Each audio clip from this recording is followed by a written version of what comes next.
Hi. Hello. We're doing this. Okay, we're doing the introductions now. Well, am I? Okay, so Dad, tell everybody. I want you to tell everyone who you are.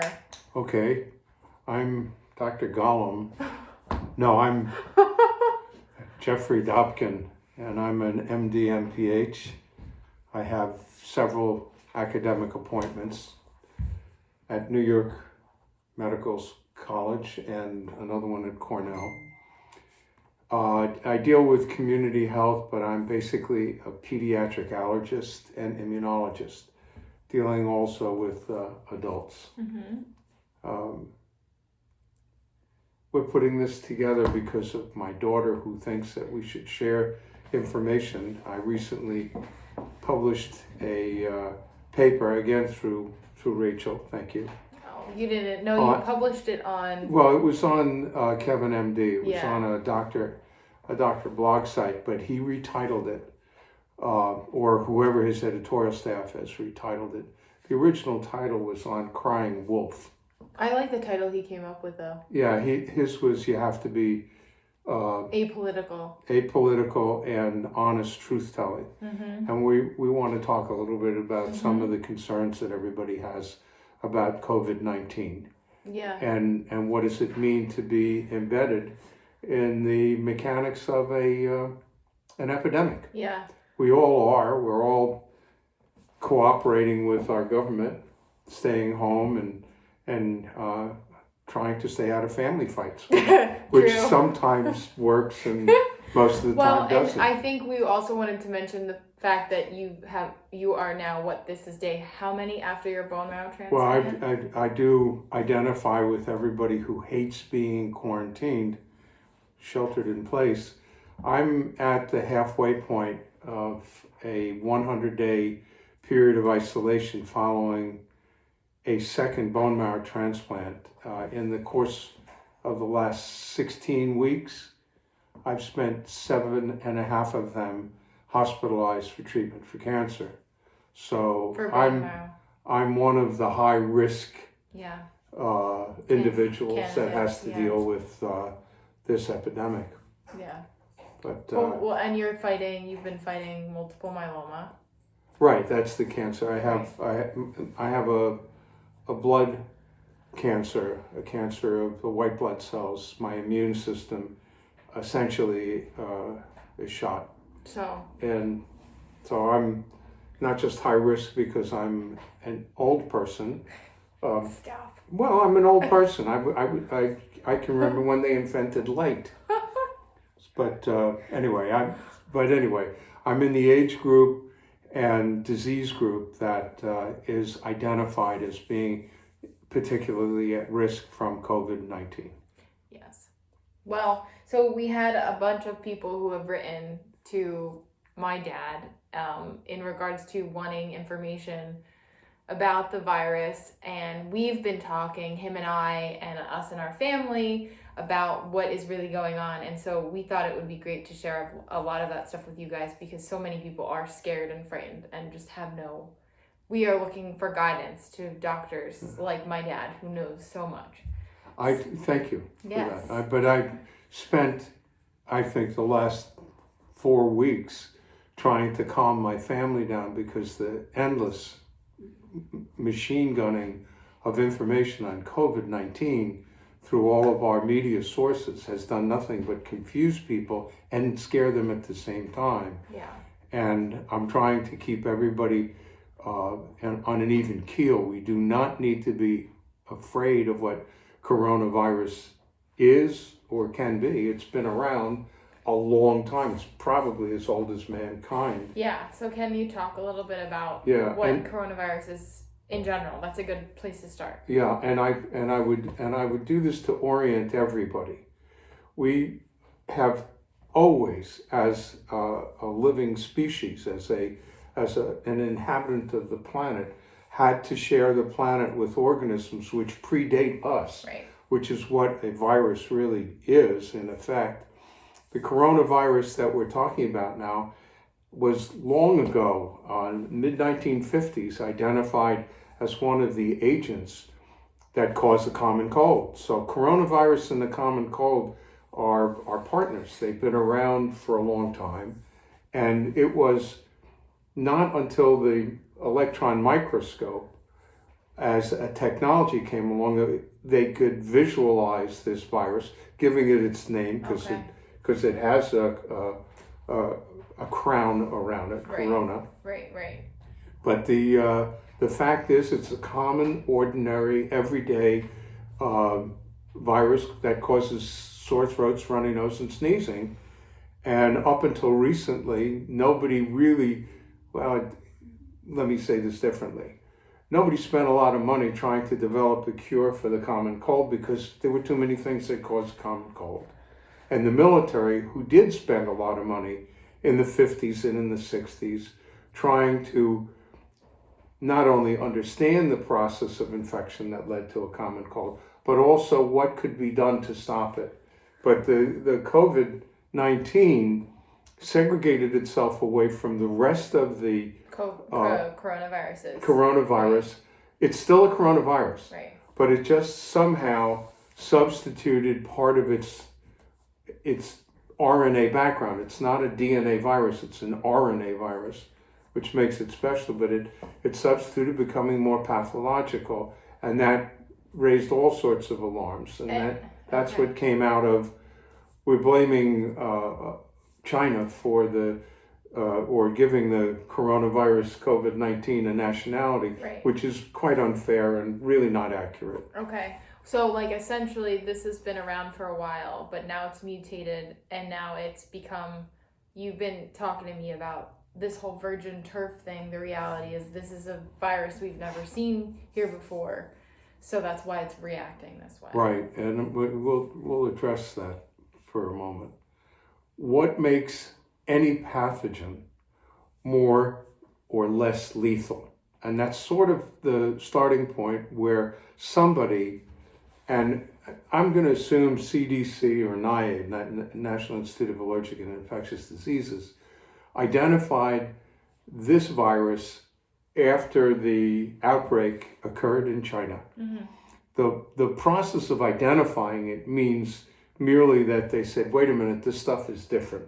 Right. And when a bug, whether it's an orthopox virus or an adenovirus or a parvovirus, whatever the viral strain may be, the one that we're adapted to has been in our system, is one that we have been exposed to for a long enough period of time to have a recognition event, an immune event, that would keep it under control. Right. Parvo virus per se probably leaves plenty of antibodies behind, but COVID-19 was unique in that none of us had previous exposure to it. That meant we were a virgin turf or immunologically naive, which is another way to describe it.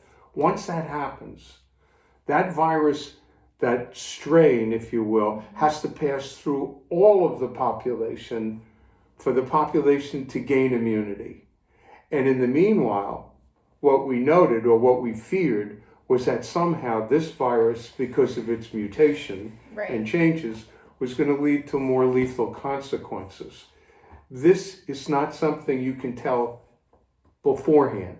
You can only look backwards at an epidemic to determine what happened. This is true from time immemorial on, and you can find it in the history of different epidemics that changed the history of the world. Smallpox being, I think, the litmus test of something that is both complicated and very lethal, because it never lost its ability to kill over half of the people that saw it, though the statistics showed that the last wave was about 30% lethality. When was the last wave? The last wave was actually in the 70s. And that's when it developed. Right, but smallpox is a very special bug. It killed more people in the 20th century than all the other plagues. Bubonic, the Black Plague, the pestis, pneumonia, typhus, you name it, tuberculosis. There was nothing that came close to the lethality of smallpox to settle in. It's interesting. Diseases have modified history. You can go back into the ancient Roman and Egyptian literature and find smallpox. Right. I also read that in what you showed me earlier. That was in the book Scourge by Tucker. That's a worthwhile read, by the way, for everybody who wants to hear what an epidemic really looks like. What makes COVID virus so unique is fear. Right. People don't know what it's going to do yet, but all of the radar went up. We know that it recruited a population of extreme vulnerables, but it was a segregated population. Well, there are three populations that tend to have immune deficit without necessarily being sick. The very young, because their immune system has not been exposed to much. What are we considering very young? Babies? Babies. Okay. Newborn. Okay. And actually, when most infants up to age 24 to 36 months are vaccinated in that period of time, because human infants are born with a legacy immunity, meaning the placenta and the mother's immunity has been transferred to that baby in the form of immune language antibodies. But up to about age 36 months, just to complete a thought that I introduced, the baby has this bank account, if you will, has a savings account that has been passed from the mother to the baby. Okay. During that period of time is when we vaccinate these kids. We vaccinate against polio, diphtheria, pertussis, tetanus. So when their own immune system is ready to roll, as it picks up its own biological potential, in other words, as it matures, it can pick up the thread, and we don't see neonatal polio or diphtheria or pertussis as once was the case. Go back to the beginning. Why is that? Because of vaccination? Because of vaccination, because of the ability to identify lethal diseases. Not all of them are viruses, by the way, but to put it in context, to do things that'll prevent. And in the past, it was the shaman, the witch doctor, the healer in the tribe that would, consult all sorts of mystical and arcane techniques in order to come up with the answer. They never treated the patient. They predicted the outcome. And this one will die and that one will live, based on usually something that had happened in that patient's past that made them cursed and etc. We can't behave this way now. COVID virus is not a curse. It's not hard to understand. It's a legacy diagnosis or disease derivative of the common cold. Right. Now, if you look at it that way, then being afraid of it is the same as being afraid of the common cold. And generally speaking, the populations, I started to say this before, that would be at risk, if this was an extremely lethal thing, would include babies. It would include pregnancy, which is a generalized immune modified state. Women who were pregnant would not be vaccinated with a live viral vaccine like smallpox because too many complications. Right. And of course, the elderly whose immune system is kind of on the downswing, it's on the sunset side. But the reality is, not everybody goes at the same rate. Not everybody ages the same way. Right. Not everybody is right-handed. Not everybody's left-handed.